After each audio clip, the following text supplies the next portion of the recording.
তুমি উল্টা দোয়া করিও না, তোমার উল্টা দোয়া আমার আল্লাহর দরবারে কবুল হবে না।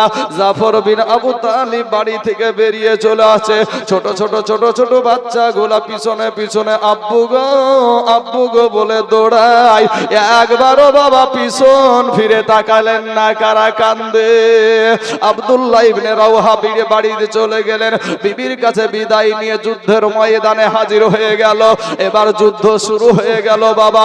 একেবারে আপনাকে বলবো কি, কাল বৈশাখী ঝড়ের মতন যুদ্ধ চলতে চলতে যায়েদকে এক সময় ঘেরাও করে ফেললো, যায়েদকে শহীদ করে দিল। জাফরের হাতে বাবা তরবারি, ইসলামের পতাকা। জাফর একেবারে কলা গাছ ঝোড়া করে ঝুড়তে ঝুড়তে জাফরের এক হাতে আঘাত করে দিল। জামানায় তোমাদের মতো যুবক তারা নবীর পাশে থেকে তারা নিজের জীবনটাকে শহীদ করে দিয়েছে, বিবিকে বিধবা করেছে, সন্তানকে এতিম করে দিয়েছে। আমি আপনাদেরকে বলবো, একটা ছোট্ট ঘটনা আমার মাথায় চলে আসলো।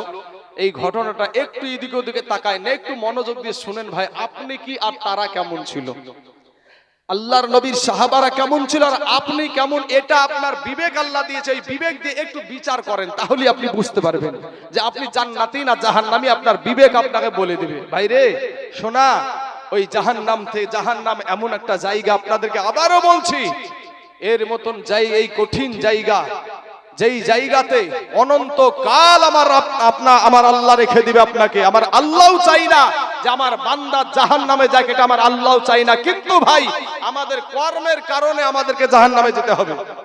আমাদের কর্ম, আমাদের এই ফল কিন্তু পেতে হবে। মুসলমান ভাই, সেই যুদ্ধটা হয়েছিল মুতার প্রান্তরে। ওই যুদ্ধে কাফেরদের সৈন্য ছিল 1 লক্ষ, মতান্তরে 2 লক্ষ, আর মুসলমানদের সৈন্য ছিল মাত্র 3000। কয় হাজার? মুসলমান ভাইয়েরা, আজ আমাদেরকে বাবা রে শুভেন্দু অধিকারী বলে আমাদেরকে বাংলাদেশে পাঠাবে, আমাদেরকে পাকিস্তানে পাঠাবে, আমাদেরকে তাদের ধর্মের মানুষকে বলে তোমরা বাড়িতে বাড়িতে অস্ত্র রাখো। কিন্তু মুসলমানেরা অস্ত্র নাই, মুসলমানদের হাতে তরবারি নাই, মুসলমানদের হাতে বাবা অস্ত্র নাই, মুসলমানের হাতে বন্দুক নাই, কিন্তু রাস্তার পাথর আছে রে শুভেন্দু অধিকারী। ঠিক না ঠিক? রাস্তার পাথর আছে। এ মুসলমান যুবকেরা, এ কালেমাওয়ালা ভাইয়েরা, ওরে শুভেন্দু অধিকারী, তুই যদি 101 বার বলতে পারিস, জয় শ্রীরামের স্লোগান দিতে পারিস, আমরা মুসলমানেরা 1000 বার নারায়ে তাকবীরের ধ্বনি দিতে পারি, কিন্তু তোদের মতন আমরা বেয়াদব না। ঠিক না বেঠিক? তোমাদের মতন আমরা বেয়াদব না, আমরা মুসলমান, আমরা নবীর আদর্শকে মেনে চলি। তোদের মতন বেয়াদব না। এই মাইকের আওয়াজটা এখানেই দাঁড়িয়ে থাকছে নাকি ভাই? আমার বাড়ি যে কোন জায়গায় সেটা আমার হুজুর জানে। আমার এই হুজুর জানে যে কত দূর থেকে এসেছি আমি আপনাদের এখানে। সকাল 10টায় গাড়ি ছেড়েছি, কোন জায়গাতে শুধু দুটো ভাত খেয়েছি, আর আপনাদের এখানে কটায় পৌঁছেছি আমার হুজুররা জানে। বাবাজি আমার সোনা মানিকেরা, আমি আপনাদেরকে বলি, মরে গেলে, আমি মরে যেতে যদি আমাকে মেরেও দেয়, আমার একটু কোনো রকমের টেনশন নাই। কারণ এই রাস্তায় যদি মরি, তাহলে আল্লাহ আমাদেরকে শহীদি মৌত দান করবে। মুতার প্রান্তরের ঘটনা বাবা রে, ওই নিশা এখনো মুসলমানদের শরীরে আছে। ওই নিশাটা কি নিশা? তাদেরকে আমার নবীজি ওই দিকে বাবাজি, এই দিকে 3000 সেনাপতি, এই 3000-এর ভিতরে আবার 3 জনকে সেনাপতি বানালেন বাবা। 3000 সৈন্যের ভিতরে 3 জনকে সেনাপতি বানালেন। যুদ্ধের ময়দানে সেনাপতি লাগে ভাই 1 জন, আমার নবী বানালেন 3 জন। কোথায় আমার পালক পুত্র যায়েদ, দাঁড়িয়ে যাও। সঙ্গে সঙ্গে বাবা দাঁড়িয়ে গেলেন। এ তো আমাদের মতন আপনাদের মতো না রে ভাই, আপনাদের মতন আমাদের মতো না। নবীর জবান দিয়ে কথা বের হতে দেরি হতো, কিন্তু আমার সাহাবাদের মানতে দেরি হতো না। জোরে বলে সুবহানাল্লাহ। সেই সাহাবাদের আদর্শ গলায় পরিয়ে নাও ভাই। কোথায় আমার পালক পুত্র, নবীজির পালিত পুত্র যায়েদ, দাঁড়িয়ে যাও। সঙ্গে সঙ্গে দাঁড়িয়ে গেলেন। তারপরে বললেন, কোথায় আমার চাচাতো ভাই জাফর বিন আবু তালিব, দাঁড়িয়ে যাও। সঙ্গে সঙ্গে দাঁড়িয়ে গেলেন। তারপরে বললেন কোথায় আমার সাহাবী আব্দুল্লাহ ইবনে রাওহা, দাঁড়িয়ে যাও। সঙ্গে সঙ্গে বাবা দাঁড়িয়ে গেলেন। বলে তোমরা বাড়িতে চলে যাও, বাড়িতে গিয়ে সালাম করে এসো। যুদ্ধের ময়দানে ভাইরা, সোনারা, মা খালারা, যুদ্ধের ময়দানে সেনাপতি লাগে একজন, আমার নবী বানালেন তিনজন। এখান থেকে বোঝা যায় নবীজি গায়েবের সংবাদদাতা। নবীজি গায়েবের সংবাদদাতা। মুসলমান ভাই, ওদিকে আমি যাচ্ছি না, যেহেতু আমার ডিপার্টমেন্ট আলাদা, তা আমি সেই দিকে আগাচ্ছি। মুসলমান ভাই, তো জাইদ বলছেন ইয়া রাসূলুল্লাহ, ইয়া হাবিবাল্লাহ, নবী গো, আমার আব্বা জান, নবীজিকে আব্বা বলে ডাকতেন, নবীজির পালিত পুত্র জাইদ আব্বা বলে ডাকতেন। তো আমার আব্বা জান আমাকে যুদ্ধের ময়দানের সেনাপতি বানায়া দিয়েছে। আমার মা আয়েশা ঘরে বসেই শুনতে পেয়ে যাবে, আমার যাওয়ার কোনো দরকার নাই। দ্বিতীয় সেনাপতি জাফর বিন আবু তালিব চলে গেলেন বাড়িতে। যাওয়ার পরে বাড়িতে সালাম দিয়ে বলছে, বিবি রে, দিলখানা একটু নরম করে দিবেন বাবা, একটা ফোঁটা চোখের পানি যদি ছেড়ে দিতে পারেন গো, এই চোখের পানিটা কাল কিয়ামতের মাঠে নাজাতের কান্ডারি হয়ে যাবে। এ মুসলমান, এ বাবারা, ভাইয়েরা, এবার জাফর বিন আবু তালিব বিবিকে সালাম দিয়ে বলছে, বিবি রে,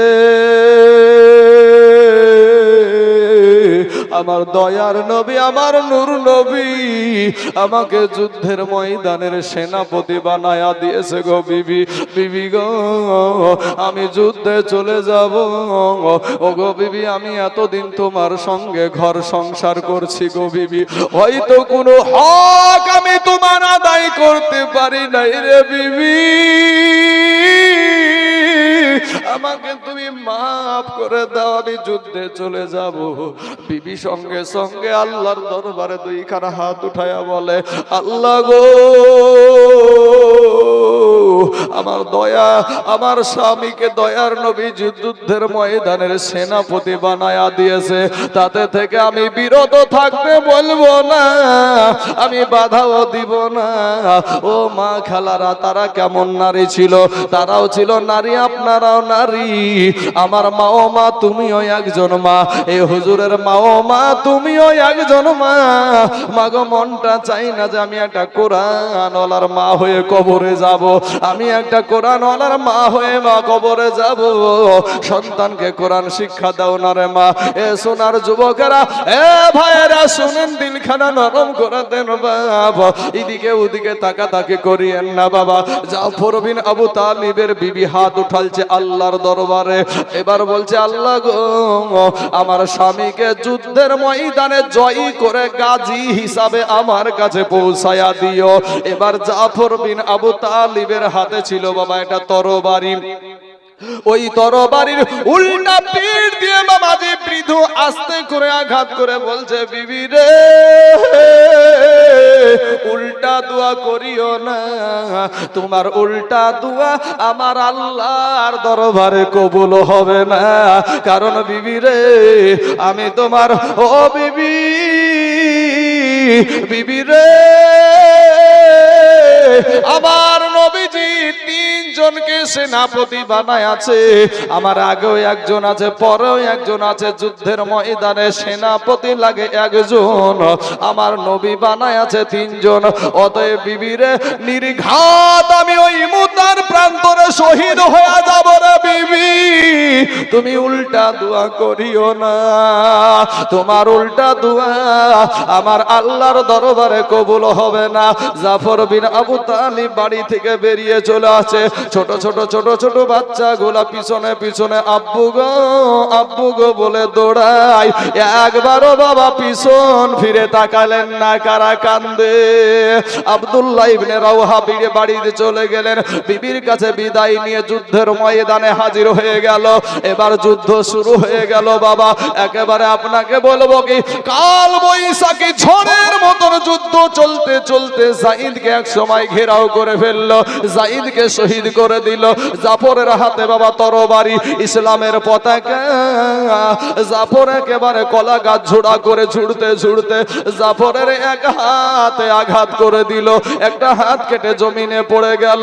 দ্বিতীয় হাতে যখন আঘাত করলো, দ্বিতীয় হাতখানাও জমিনে পড়ে গেল। পাশের একটা সাহাবীকে ডাক দিয়া বলছে, ওগো আল্লাহর নবীর সাহাবী, দয়ার নবীকে বলি ও গো আমি জাফরের দুই হাত কাটা দুই পা কাটা এরপরও ইসলামের পতাকা মাটিতে পড়তে দিই না। জোরে বলেন সুবহানাল্লাহ। দুইজন সাহাবী গিয়ে দেখছে বাবা জাফরের দুই হাত কাটা দুই পা কাটা, ইসলামের পতাকাটা মুখে কামড় দিয়া উঁচা করে রেখে দিয়েছে। জোরে বলেন সুবহানাল্লাহ। ও মুসলমান বাবাজি, আমি আপনাদেরকে হাত কাটতে বলবো না। ও তাজপুরের মুসলমানেরা, ও আমার আব্বা জানেনা, আমি আপনাদেরকে বিবিকে বিধবা করতেও বলবো না, সন্তানকে এতিম করতেও বলবো না। আজকে তাজপুরের মাদ্রাসা সুন্নি মাদ্রাসা, নবী প্রেমিক ওয়ালা মাদ্রাসা। ও মুসলমান ভাইরে, আমি আপনাদেরকে বলবো ভাই, সারা পৃথিবী চাইছে বাবা মাদ্রাসা ভেঙে দাও, মসজিদ ভেঙে দাও, কোরআনকে পুড়িয়ে দাও, ইসলামকে মিটাইয়া দাও, কিন্তু যতদিন আল্লাহর এই গোলামেরা আছে, যতদিন এই কোরআনওয়ালারা আছে, ততদিন পর্যন্ত কোরআন পুড়িয়ে মাদ্রাসা ভেঙে শেষ করতে পারবে না। জোরে চিৎকার বলে বলেন না ইনশাআল্লাহ। হাত উঠিয়ে বলেন ইনশাআল্লাহ। অনেকে হাত তুললো না, এরা ভাবছে আমি চালাক। বাবাজি, অনেকেই ভাবছেন যে আমি চালাক। ভাই রে, তুমি চালাক না, যারা হাত উঠালো তারাই চালাক। কারণ এটা একটা হাতটা সাক্ষী হয়ে গেল না, গেল না? হ্যাঁ, হাতটা সাক্ষী হয়ে গেল। আমি বলবো বাপ শোনা, এই হাত উঠানোর কারণে আমার আল্লাহ জান্নাত দিয়ে দিতে পারে। জোরে বলেন সুবহানাল্লাহ। আমি বলবো ভাই, আজ বাবাজি আপনাদেরকে হাত কাটতে বলবো না। এই মাদ্রাসাটার জন্য আমি তাইজুল ইসলাম আপনাদের উত্তর দিনাজপুর জেলায় আমি অনেকবার এসেছি, তবে বাপ আপনাদের গ্রামে আমি নতুন, আপনাদের গ্রামে আমি নতুন। কিন্তু ভাই আপনাদেরকে বলবো যে বাপ, এই কোরআনকে রক্ষা করবে যারা নবীর আশিক হবে তারা। কথা বলেন ঠিক না ঠিক? এই কোরআনের জন্যই, এই নামাজের জন্যই আমার নবী পেটে পাথর বেঁধেছে। কথা ঠিক না ঠিক? তো মুসলমান ভাই, আমি অনেক জায়গায় গেছি, কোন জায়গাতে 50,000 বলেছি, কোন জায়গায় 20,000 বলেছি। আজ 50 বলবো না, 20ও বলবো না, 30ও বলবো না, মাত্র 10টা করে 1000 টাকা একজন ব্যক্তিকে প্রথম হালাতে দেখবো। ও সোনা মানিক, কে এই কোরআনকে ভালোবাসেন, কারা আল্লাহর কালামকে ভালোবাসেন, যে আমাকে তো কবরে যেতে হবে, কবরে তো আমার বিবি যাবে না, আমার সন্তান যাবে না, যাদের জন্য এত টাকা আমি গুছিয়ে রাখলাম, একজনও তো আমার কবরে যাবে না। এই দিকে চিন্তা করে কোরআনকে রক্ষা করার জন্য, মাদ্রাসাকে রক্ষা করার জন্য একটা আল্লাহর গোলাম আমি এই জায়গা দেখতে চাই, যে একজন ব্যক্তি বলবেন যে ইনশাআল্লাহ আমি দেব 10,000 টাকা। কোন আল্লাহর গোলাম আছেন, কে আছেন? একজন ব্যক্তি বলবেন যে ইনশাআল্লাহ আমি দিব 10,000। একবার তাকবীর দিব বাবাজি। ইনশাআল্লাহ কোন আল্লাহর বান্দা, কোন আল্লাহর গোলাম আল্লাহকে পাওয়ার জন্য মাত্র 10,000। ইনশাআল্লাহ কোন আল্লাহর বান্দা নাই? বাপ কত টাকা ফুরিয়ে যায় বাপ। আজ নবীর ঘর মাদ্রাসা, এই মাদ্রাসায় অক্লান্ত পরিশ্রম করে আজকে দাস্তারবন্দি আপনারা দেখতে পাবেন বাবা। যেই ছেলেগুলোর মাথায় পাগড়ি দেওয়া হবে, তার মা বাবা কত ভাগ্যবতী রে বাপ।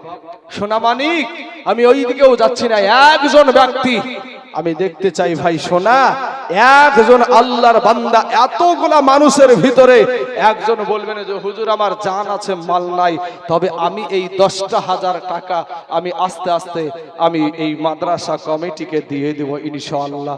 একটু নামখানা একটু লিখায়া দিবেন আমার ডানে বামে সামনে পিছনে। কোন আল্লাহর গোলাম আছেন? এক নম্বরে আল্লাহ কাকে কবুল করবে আমি জানি না, কিন্তু আমার আল্লাহ জানে বাবা। কোন বান্দা যে আল্লাহকে খুশি করার জন্য তার মনটা ছটফট করছে, ঠিক আমার আল্লাহ পাক। এদিকে আসেন ভাই, এদিকে চলে আসেন। গ্রামের ঠিকাদার, সুবহানাল্লাহ। তো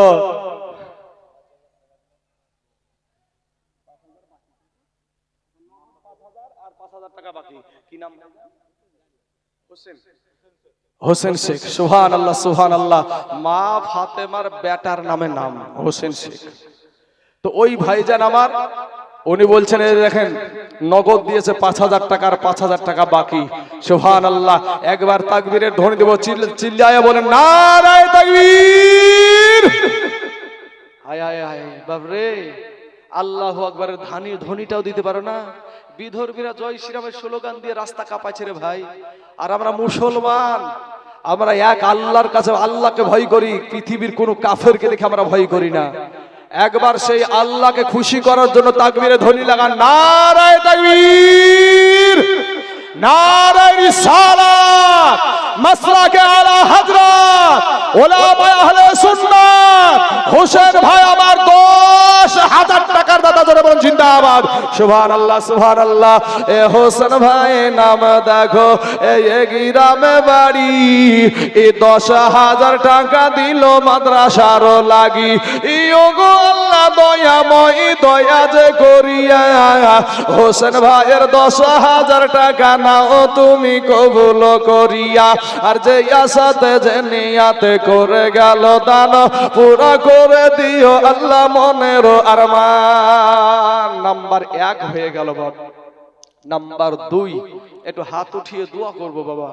আপনার বাবা কবরে শুয়ে আছে, আপনার মা কবরে শুয়ে আছে, আর একজন পেলি আমি একটু হাত তুলে দোয়া করব। কোন আল্লাহর বান্দা নাই ভাই? নাবির ঘর মাদ্রাসার জন্য দোয়া করব রে বাবা। আমি একটা মুসাফির মানুষ। আচ্ছা, একটা ছেলে 500 খান টাকা দিয়েছে, আল্লাহ তার দানকে তুমি কবুল করে না।